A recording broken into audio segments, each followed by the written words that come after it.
जब हमने बोला कि ये नहीं हो रहा है तो उनका सीधे एक लेटर आ गया तो your film has been rejected. तो दैट इज़ ये we were all very shocked about it कि हमने फिल्म में, आप ट्रेलर भी देखेंगे, हमने फिल्म में ना कोई गोर है, ना एक्शन बहुत ज़्यादा है, ना कोई ऐसा वायलेंस है। It's a simple journey of a person, ना ही कंट्रोवर्शियल है। सो हम बड़े जैसे कहते हैं ना अचंभित थे कि ऐसा क्यों हुआ। As a character Yogi ji has always stood up against wrong. तो वो खड़े हुए, उसमें कुछ झगड़ा हुआ तो उनके बड़े भाई ने बोला कि भाई सॉरी बोल दे। तो मेरा प्रोटैगनिस्ट सॉरी बोलता है उनको, उस पर सीबीएफसी को आपत्ति की उनकी गरिमा को ठेस पहुंचेगी, वो सॉरी बोल रहे हैं, वो इतने बड़े पद पे हैं, वो सॉरी बोल रहे हैं। नेक्स्ट ही सीन में वो गुंडागर्दी कुछ ज़्यादा ही बढ़ जाती है तो वो मार देते हैं उसको, एक थप्पड़ मार। फिर वहाँ पे है कि वो मार रहे हैं, ये वायलेंस प्रमोट करता है इसलिए उसको काट दो। टेलीविजन में जैसा आपको मालूम है कि फीमेल ऑडियंस ज़्यादा है, तो हमको उस हिसाब से, उस लेंस से देखना पड़ता है किसी भी कहानी को। OTT एक अलग माध्यम है जहाँ पे आप बहुत रियलिज्म दिखा सकते हो। पूरी यूनिट ने पूरी शूटिंग भर नॉनवेज नहीं खाया, मतलब हमारे सेट पे नहीं आता तो वो अलग बात है, किसी ने वैसे भी नहीं खाया। कौन सा? माँ वाला सीन जो था, हाँ। वो जब आप पूरा सीन फिल्म में देखेंगे तो आपकी आंखों में आंसू आ जाएंगे। ये मैं अभी से लिख के आपको दे रहा हूँ।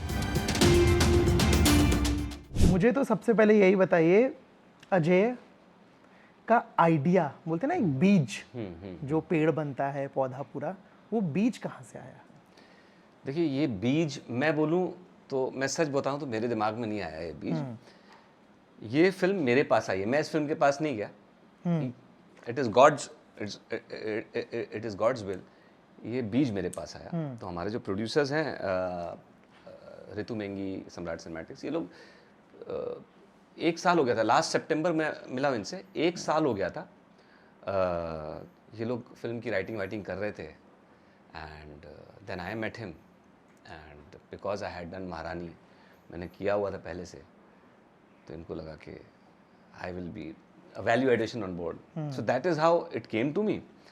और मुझे वैसे भी पॉलिटिक्स से बहुत इंटरेस्ट है, और Yogi ji as a person, उनका जो करिश्मा है, उनकी जो जर्नी है, वो मुझे वैसे ही बहुत, जिसे कहते हैं ना, इंस्पायर करती है। तो मैंने ये छोड़ी नहीं, मैंने कहा हाँ बिल्कुल करूँगा sir. That is how I came on board. क्या क्या नाम थे? जैसे अभी जो फिल्म का नाम है Ajey the untold story of a yogi, और भी कुछ नाम थे जो जहन में चल रहे थे कि यार ये भी ट्राई कर सकते हैं, ये भी ट्राई कर सकते हैं, कुछ ऐसा डिस्कशन हुआ? आए थे, काफ़ी सारे नाम आए थे, बट हमें लगा कि ये बेस्ट नाम होगा, क्योंकि एक तो मतलब अजय मतलब it is not Ajay, it is Ajay. Ajay मतलब जिसको कोई हरा नहीं सकता। और आज तक जितना हमने योगी जी को देखा है, आज तक तो कोई नहीं हरा पाया उनको। तो मैंने कहा ये एप्ट नाम होगा, है ना। और फिर हमको लगा एक टैगलाइन देना इंपॉर्टेंट है, untold story of a Yogi, because जो कहानी आपने नहीं देखी है, वो कहानी। ओके। मुझे याद है, मैं अभी जब आपके बारे में पढ़ रहा था, इंटरव्यूज वगैरह देख रहा था, तो आपने एक चीज़ बोली थी, CBFC rejected my film without even seeing it, the committee gave 29 irrelevant cuts. तो ये थोड़ा सा हम लोग के साथ जिसे कहते हैं कि ये हुआ था कि CBFC को लेटर, तो मतलब जिसे कहते हैं CBFC को अप्रोच जून में ही कर लिया गया था, जून या जुलाई में आई सपोज। प्रोड्यूसर्स ने अप्रोच किया था एंड दे वर वेटिंग कि अभी कॉल आएगा, फिर कॉल आया नहीं। एंड फिर उन्होंने जो है ना तत्काल में डाला कि तत्काल में शायद हफ्ते 10 दिन के अंदर उनको बुलाना होता है, तो तत्काल में डाला। तो फिर जिसे कहते हैं ना, ये हुआ कि आप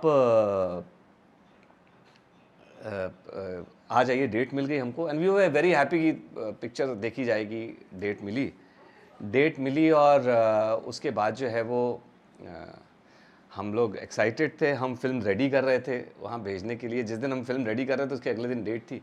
अचानक बीच में फ़ोन आया, मैं प्रोड्यूसर सेड यार कैंसिल हो गया। सो आई थॉट कि जिसे कहते हैं ना कि कोई ग्लिच होगा, maybe some member of the examining committee is not there, maybe someone is not there. So वो फिर 1 दिन, 2 दिन, 3 दिन, 4 दिन, देन वी रियलाइज कि यार ये मामला कुछ और है। एंड फिर उनको अप्रोच किया, फिर शायद उनका सीधे ही आ गया। जब हमने बोला कि ये नहीं हो रहा है तो उनका सीधे एक लेटर आ गया, तो your film has been rejected. Okay. So that is ये we were all very shocked about it कि हमने फिल्म में, आप ट्रेलर भी देखेंगे, हमने फिल्म में ना कोई गोर है, ना एक्शन बहुत ज़्यादा है, ना कोई ऐसा वायलेंस है। It's a simple journey of a person, ना ही कंट्रोवर्शियल है। सो हम बड़े जैसे कहते हैं ना अचंभित थे कि ऐसा क्यों हुआ। फिर खैर हमने कोर्ट का दरवाज़ा खटखटाया, कोर्ट ने बोला फिल्म देखिए, आपने कैसे बिना देखे फिल्म ऐसे कर दी। फिर फिल्म देखी गई, एग्जामिनिंग कमेटी ने फिल्म देखी, फिर फिल्म उन्होंने 30 कट बता दिए जो हमारे हिसाब से रेलेवेंट थे। फिर हम कोर्ट गए, फिर वो रिव्यू कमेटी ने देखी, फिर उन्होंने कुछ कट्स माइनस कर दिए, फिर भी 21-22 कट्स थे। तो फिर फाइनली ये हुआ कि the court saw the movie, the जजेस saw the movie, and when they saw the movie, आपने पढ़ा भी होगा कि उन्होंने लिखा है कि ये तो it shows Yogi ji in such a positive light, it is such a nice film, आप क्यों कट कर रहे हो। और उन्होंने फिर बिना किसी सिंगल कट के पिक्चर रिलीज़ की है। तो we are very happy about it. जैसे कहते हैं कि जुडिशरी पे हमारा बिलीफ और स्ट्रांग हो गया यार। थैंकफुल की जुडिशरी है तो हम ऐसी फिल्में बना पा रहे हैं, हैं, रिलीज कर पा रहे हैं। I am seriously saying that. और वो 30 कट्स क्या थे जिन पे कैंची चला रहा था सीबीएफसी? वो छोटे-छोटे कट्स यार, मतलब मुझे तो नहीं लगता ऐसे कट्स होने चाहिए। जैसे उदाहरण मैं फॉर एग्जांपल मैं छोटा सा एग्जांपल देता हूँ कि कॉलेज डेज का जब हम दिखा रहे थे, कॉलेज डेज के जो सीन्स हैं उसमें जैसे वो अब कॉलेज की गुंडे बदमाशों के सामने ना एक जगह होता है कि लड़ाई झगड़ा होता है गुंडे बदमाशों से, and as a character Yogi ji has always stood up against wrong. तो वो खड़े हुए, उसमें कुछ हाथा झगड़ा उगड़ा हुआ, झगड़ा करो, तो उनके बड़े भाई ने बोला कि भाई सॉरी बोल दे। तो मेरा प्रोटैगनिस्ट सॉरी बोलता है उनको कि यार सॉरी, ठीक है, कोई बात नहीं। और उस पे सीबीएफसी को आपत्ति है? जी, उस पे सीबीएफसी को आपत्ति की उनकी गरिमा को ठेस पहुंचेगी, वो सॉरी बोल रहे हैं, वो इतने बड़े पद पे हैं, वो सॉरी बोल रहे हैं। तो चलिए, ये आपने सुना। उसके बाद नेक्स्ट कट जो है, जैसे कहते हैं कि नेक्स्ट ही सीन में वो गुंडागर्दी कुछ ज़्यादा ही बढ़ जाती है, तो वो मार देते हैं उसको, एक थप्पड़ मारते हैं। फिर वहाँ पे है कि वो मार रहे हैं, ये वायलेंस प्रमोट करता है इसलिए उसको काट दो। सो ऐसे ही मैंने एग्जांपल दिया यार। सीबीएफसी के अकॉर्डिंग ना माफी मांगी जाए और ना मारपीट करी जाए, सिर्फ सहा जाए। तो हाँ, आई डोंट नो क्या उनका था, what was the reason for it. फिर एक एनओसी, वो तो शायद आपने कोर्ट के उसमें ही पढ़ा होगा, उन्होंने एनओसी मांगी थी जिसको कोर्ट ने ही पहले रिजेक्ट कर दिया था कि CBFC does not have the right to ask for NOC. So वो था। डू यू थिंक पॉलिटिक्स हो रही है फिल्म के खिलाफ, चाहे इंडस्ट्री से हो चाहे राजनीति वाली हो? यार ये तो मैं नहीं, चूंकि मुझे सीधे से कहीं पता नहीं चला, ये तो मैं नहीं बोल सकता क्या हो रहा है। बट मुझे अभी तक ये नहीं समझ में आया कि फिल्म को रोका क्यों जा रहा था। It was very strange. True. और सपोर्ट मिल रहा है, जैसे योगी जी की फिल्म है, योगी बाबा की फिल्म है, उनको अब तक ये फिल्म दिखाई या उनसे मुलाकात हुई या उनसे कुछ फीडबैक मिला, चाहे वो स्क्रिप्ट के बेसिस पे हो या जब कोई सीन शॉट किया हो, पूरी बातचीत में? इनसे देखो, मैं बताऊं, वो फिल्म के मुकाबले उनकी हस्ती बहुत बड़ी है और उनकी व्यस्तता इतनी है कि उनसे मुलाकात करने का मौका हमें नहीं मिल पाया। पर जिस बुक पे हमने बेस्ड की, the Bong who became chief minister करके किताब है शांतनु गुप्ता जी की, और उस पे बेस की, और वो इतनी डिटेल्ड है ना यार, इतनी डिटेल्ड किताब है कि उसमें उनके बचपन से लेके आगे तक की जर्नीज इतने डिटेल में, इतने अच्छे से बताई गई हैं कि वो हमने पढ़ा। फिर शांतनु गुप्ता जी को खुद काफ़ी जानकारी है जो कि उन्होंने बुक लिखी हुई है, तो वो कंटिन्यूस हमारे साथ राइटिंग प्रोसेस से ही साथ में रहे, तो वो सारी चीज़ें। फिर मैंने स्पेशली और हमारे जो कास्ट है, जो मीन अनंत, हम लोग ने वीडियोस बहुत देखे योगी जी के वीडियोस ना, मतलब हर तरह के जितने भी वीडियोस हमको अवेलेबल थे सारे देखे, बिकॉज मुझे ये जानना था कि how is he as a person. As a नेता तो हम सब जानते हैं, एज अ नेता तो हम सब जानते हैं, एज अ पर्सन कैसे हैं। तो मुझे बहुत एक चीज़ जो टच की कि सब उनको बहुत बहुत स्ट्रांग समझते हैं। आप भी समझिए बहुत स्ट्रांग, बहुत हैं भी बहुत स्ट्रांग, जहाँ पे स्ट्रांग होना चाहिए वहाँ पे बहुत स्ट्रांग है, पर शायद बहुत कम लोग को मालूम होगा कि मेरे हिसाब से कि वो, मुझे कहीं लगता है वो बहुत इमोशनल भी है। मैंने उनके 1-2 इंटरव्यूज़ देखे जहाँ पे उनसे उनके परिवार के लिए पूछा गया।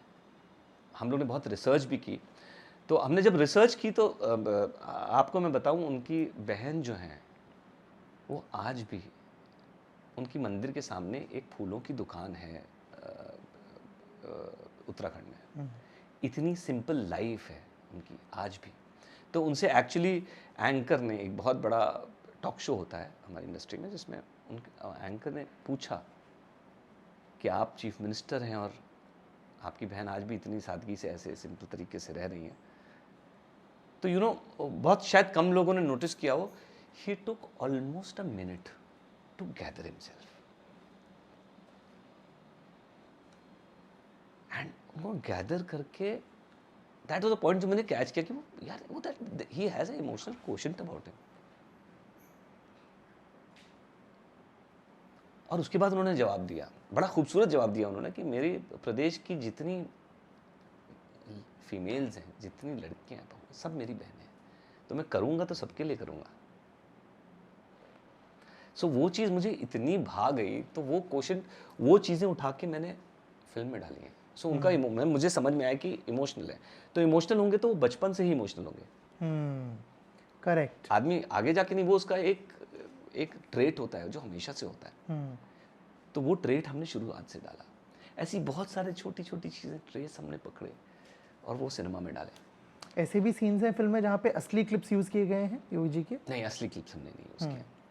हमने जो भी सीन्स बनाए, चूँकि एक पर्सनल जर्नी दिखाना चाहते थे हम, और एक मैं इंस्पिरेशनल फिल्म बनाना चाहता था। I wanted the film to be inspirational to the youth of today, क्योंकि आज का यूथ, मुझे ऐसा लगता है, जो मुझे लगता है थोड़ा सा नेशनलिज्म हमको भरना चाहिए। I agree. बहुत सब अपने अपने में बहुत सेल्फिश हो गए हैं। तो ऐसी कहानी देखो, एक बंदे की कहानी देखो जिसने 22 साल में अपना पर्सनल सब कुछ छोड़ दिया। उसको समाज में कुछ त्रुटियां दिखी, समाज में कुछ खराबियां दिखी, और उसको वो इतना इफेक्ट कर गई कि उसने सब कुछ छोड़ दिया। उसको लगा मुझे समाज सुधारना है, और वो सेल्फलेस था। That was a selfless motive. मुझे नहीं लगता उनको 22 साल की उम्र में मालूम होगा कि हाँ मैं चीफ मिनिस्टर बनूंगा, नहीं मानता। वो तो सेल्फलेस सर्विस करते जा रहे थे। और आप ये देखिए, कभी भी जब आप दृढ़ निश्चय के साथ सेल्फलेसली कोई चीज़ पूरे मन से करते हो, तो वो दुनिया देखती है। आज उनको सीएम इसलिए नहीं बनाया, मुझे ये मेरा जैसे कहते हैं ना पर्सनल व्यू है कि मुझे नहीं लगता उनको इसलिए बनाया गया कि वो चाहते थे। उन्हें इसलिए बनाया गया क्योंकि उन्होंने उतना करके दिखाया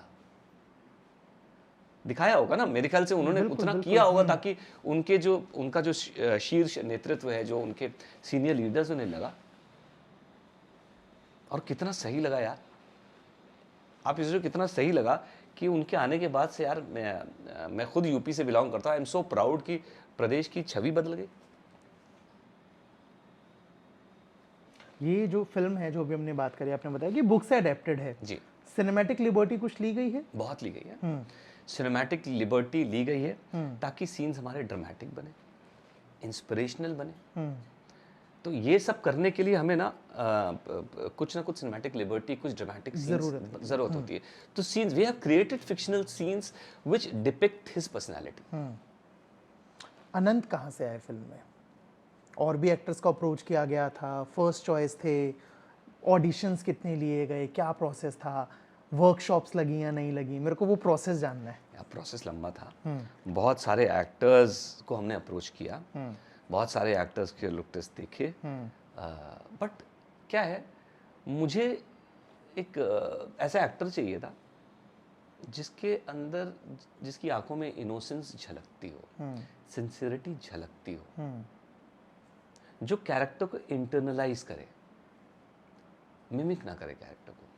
दैट वाज वेरी इंपॉर्टेंट। वो मेरा एक बहुत इंपॉर्टेंट पॉइंट था। तो जब अनंत के साथ बैठे तो मुझे उससे वाइब वैसी आई। वो वैसे भी बड़ा जिसे कहते हैं ना, ऑन दी फेस लड़का है, बहुत इनोसेंस है उसके अंदर, इनोसेंस है। एक छोटे शहर से है, उत्तराखंड से है, तो थोड़ा सा वहाँ की भी फील उसके अंदर है। तो इस वजह से, और जैसे जैसे उसके साथ बातचीत की, वैसे वैसे हमें लगा कि he is the ultimate choice. और एक चीज़ हमारे प्रोड्यूसर्स ने और हमने और हमारे राइटर्स ने मतलब पहले से सोच के रखी थी, ये क्लियर थे हम कि वी विल, जैसे कहते हैं ना, we will cast a new face, a fresh face, so that कोई पहले से कोई छवि ना हो उसकी। But back of the mind ये नहीं लगा कि अगर नया चेहरा लेंगे तो ऑडियंस तक पहुंचना थोड़ा मुश्किल होता है। जो एस्टेब्लिश्ड एक्टर हैं, कहीं ना कहीं पुरानी इमेज है, बट ऑडियंस भी जानती है ना। देखिए, हमें सबको ऐसा लगता है कि ये पिक्चर में ऑडियंस योगी जी को देखते हुए जाएगी, चेहरा योगी जी है। ऐसा हमें लगा कि चेहरा योगी जी है, और कोई भी फ्रेश फेस हो उससे फर्क नहीं पड़ेगा। ये तो हो गई अनंत की बात। अब मुझे बताइए, किसको कन्विंस करना ज़्यादा मुश्किल था, निरहुआ या परेश रावल?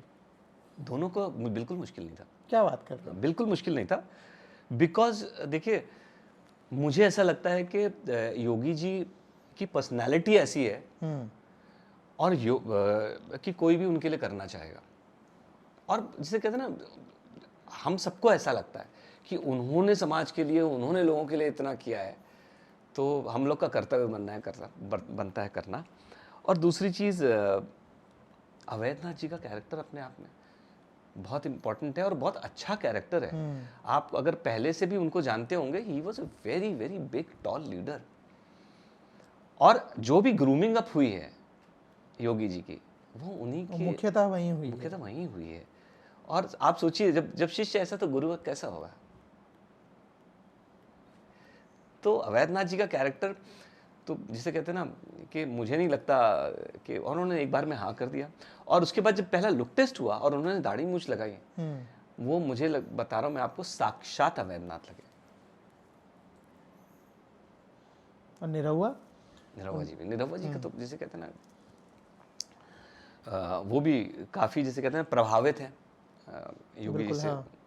तो और उनको जो कैरेक्टर दिया गया, वो अगेन वो कैरेक्टर बहुत इम्पोर्टेंट था हमारी फिल्म के लिए, क्योंकि वो ऐसा कैरेक्टर, उस कैरेक्टर की अगर आप जर्नी देखेंगे तो वो कैरेक्टर जो है, वो उस वक्त की जो पॉलिटिक्स है उसको दर्शाता है।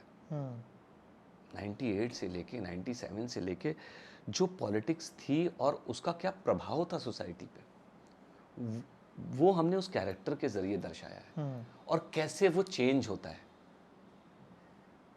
So again character was very nice, so Nirahua ji agreed to it. अभी जो आपने बोला ना कि उन्होंने इतना किया है तो उनको दिखाना ज़रूरी है, योगी बाबा की बात कर रहा हूँ मैं, क्योंकि खुद यूपी का रहने वाला हूँ, अभी हम बात भी कर रहे थे।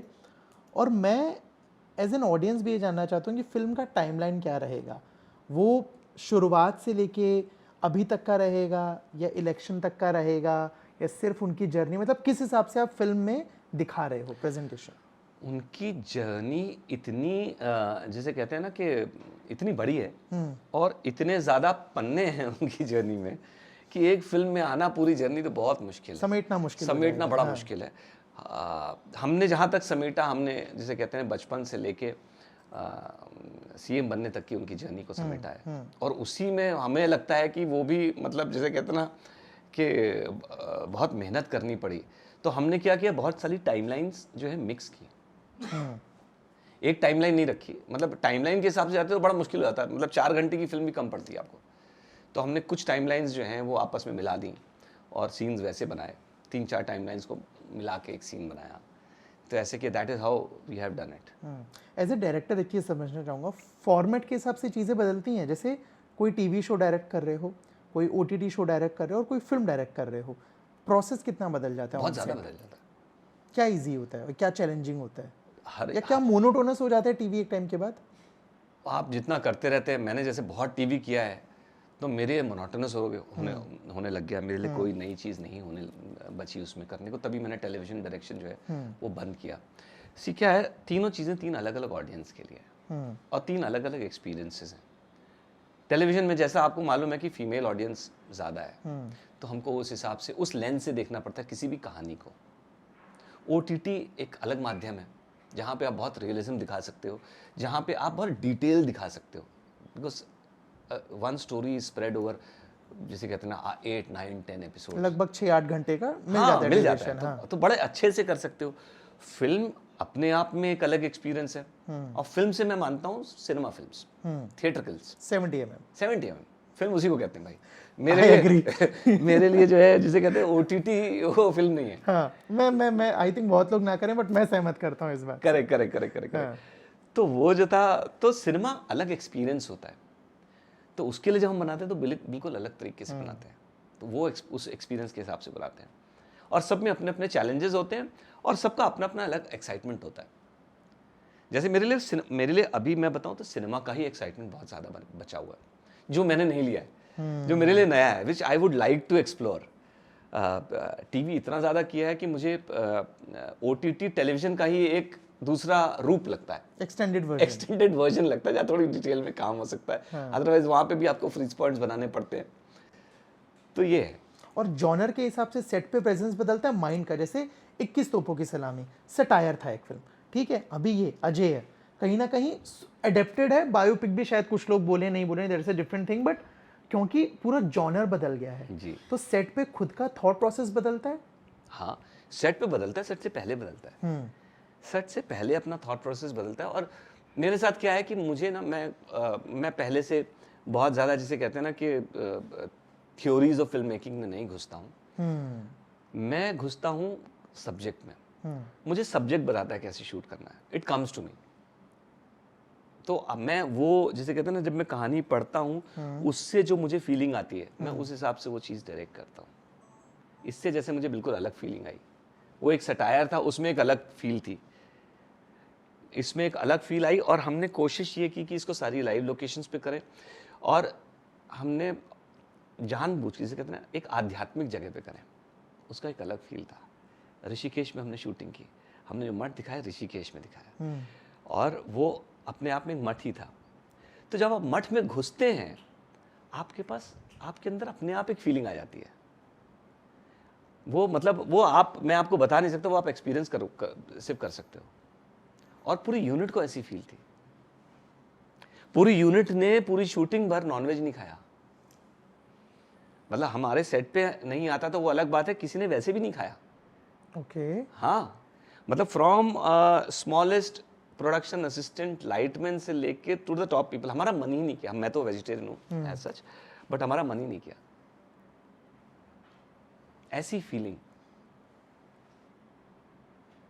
तो वो चीज़ों ने इतना हेल्प किया, वो माहौल ने इतना हेल्प किया, it help me, it help the protagonist. Anant को बहुत हेल्प किया। अनंत ने पूरा बाल शेव किया, और अनंत भी जब खुद वो कपड़े पहनता था, उस माहौल में रहता था, तो इतनी अंदर से चेंज हो जाता है आदमी। कोई ऐसा सीन रहा जिसने as a person, as a human झकझोर दिया हो? कोई इमोशनल सीन रहा हो, कोई ऐसा बहुत, बोलते हैं ना, स्टैंड आउट वाला सीन रहा हो कि जो आपने एक सीन की झलक देखी ट्रेलर में, वो सीन हम सबके लिए बहुत इमोशनल था। एंड आई थिंक वो उसने सबको झकझोर दिया। कौन सा? माँ वाला सीन जो था। हाँ। वो जब आप पूरा सीन फिल्म में देखेंगे तो अब आपकी आंखों में आंसू आ जाएंगे। ये मैं अभी से लिख के आपको दे रहा हूँ, because it was tough to do that scene.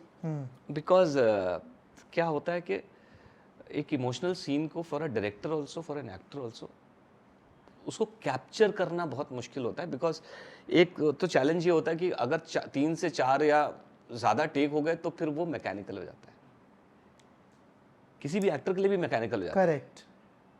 एक बार मेरे अंदर अपने आप से आंसू आएंगे, मैं खुद एक एक्टर हूं तो समझ सकता हूँ। एक बार अपने आप से आंसू आ जाएंगे, दूसरी बार आ जाएंगे, तीसरी बार फिर मैं वो उसको एक्ट करूंगा। तो मैंने उस सीन के लिए स्पेशली, जैसे कहते हैं ना, 3-4 कैमरा सेटअप रखा, सो दैट मेरे एक्टर को ईज हो। तो साथ में ही क्लोजअप माँ का, साथ में ही क्लोजअप्स थे, साथ में ही मास्टर था।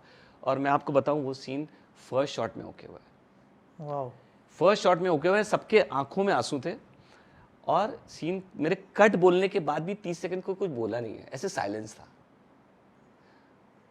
That was a very very different experience. मैं आज तक ऐसे बोलता हूँ तो मेरी आंखों में ऐसे मैं वही बोलने वाला था कि आपकी शब्दों से ज्यादा भी आपकी आंखें बोल रही हैं। तो ऐसा मैं बोलता रहा हूँ, ऐसा आ जाता है। Very goosebumpy scene. इस चीज का टेंशन है कि फिल्म का क्लैश हो रहा है, जॉली LLB 3।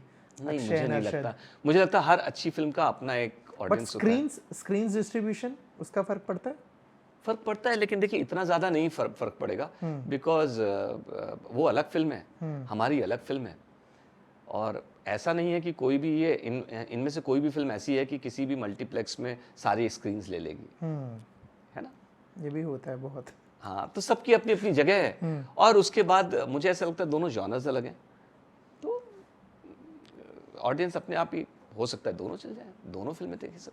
ऐसा भी हुआ। और रिलीज से पहले ऐसा कोई प्लान कि ये फिल्म बीजेपी को दिखाई जाए या योगी जी को दिखाई जाए, कुछ ऐसी बातचीत चल रही है? नहीं नहीं, बिल्कुल नहीं। देखिए, हम इसको पॉलिटिकल रंग नहीं देना चाहते हैं ऐसे, ओके, बिकॉज ये एक बट ह्यूमन उस स्टोरी, इंसान की कहानी है ना। वही ह्यूमन स्टोरी है ना। तो देखो क्या होता है कि हम उसको ह्यूमन स्टोरी की तरह प्रमोट करना चाहिए हमें, है ना। क्यों किसी के लेंस को क्यों कलर करें?